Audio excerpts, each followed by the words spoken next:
भाई आज तो बाजार में कोई खरीदारी नहीं हुई। वैद्य की दवाई लेने आया था, पर सुनने में आया है कि घर पर गाय ने बच्चा दिया है। यहाँ तक आया हूँ तो कपास का बोरा लेकर ही चला जाऊँगा।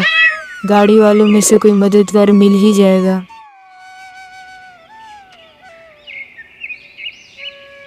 गाड़ी पास आई और सिम्भा उसमें बोरा रखने जा रहा था। नायक ने बैलों को आवाज देकर गाड़ी हाँक दी। सिम्भा ने चिल्लाकर कहा, नायक भाई, हो नायक भाई, जरा अपने बैलों को तो रोको। मेरे सर पर 2-2.5 मन वजन है, देख तो लो।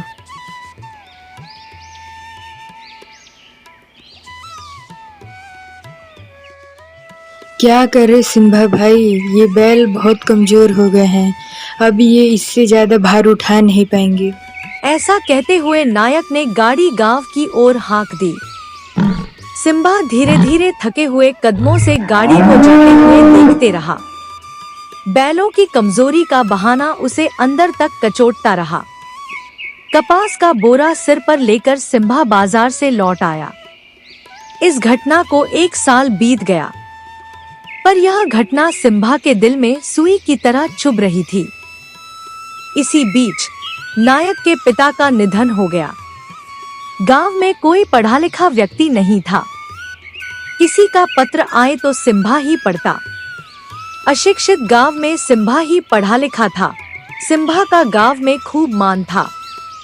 दस्तावेज लिखने हो, जमीन का हिसाब करना हो या निमंत्रण पत्र लिखना हो, सिम्भा ही सब करते।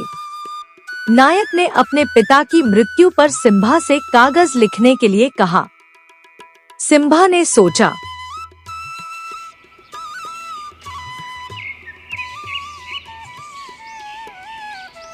उस दिन तो बैल नहीं खींच पाए थे, आज मुझे बुलाने आया है।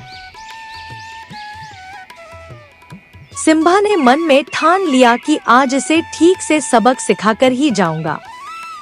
सिम्भा ने कागज पर 5वें दिन का, फिर 6ठे, 7वें, 8वें और 9वें दिन का, फिर 10वें और 11वें दिन की तिथियों का लिखकर दे दिया।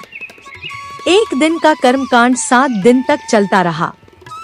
आने जाने वालों का लाइन लग गया। नायक के घरवाले परेशान हो गए। ये क्या है? ये कागज आपने किससे लिखवाए थे? सिम्भा से। इतना बुद्धिमान आदमी ऐसी गलती कैसे कर सकता है? सिम्भा को बुलाया गया।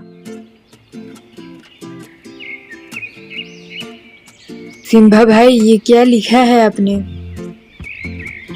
सुनो भाइयों, वर्षों पुरानी बात है। एक दिन नायक भाई बाजार गए थे। उस समय मैं भी बाजार में था। मेरे सर पर 2.5 मन से भी ज़्यादा वजन था और मैंने नायक भाई को रोककर कहा, भाई मेरे कपास का बोरा आप अपने बैलगाड़ी पर रख लीजिए।